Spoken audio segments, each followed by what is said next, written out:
तो गाइस हम यहाँ पे नहा रहे थे और हमको यहाँ पे दिख गया है एक केकड़ा, वो भी मरा हुआ। और अरे भाई साहब इधर केकड़ा था, जिंदा था क्या, चला गया रे? अरे यार इधर केकड़ा था यार, चला गया यार, जिंदा ही था यार, भाग गया लगता है। हमने उसको पकड़ा था दोस्तों, लेकिन वो भाग कैसे गया पता ही नहीं। तो चलो हम नदी के उस पार चलने की कोशिश में है अभी, उधर जाके हम आपको दिखाएं।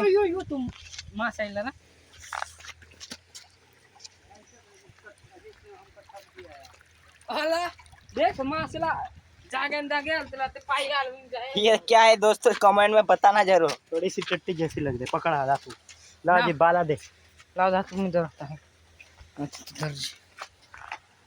ये देखो इधर की केकड़े की मां से रख दी है रहेगा तो फिर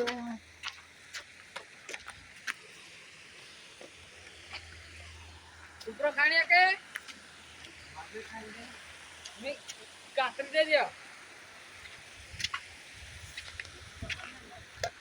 काय पीतो अब है यो अब दे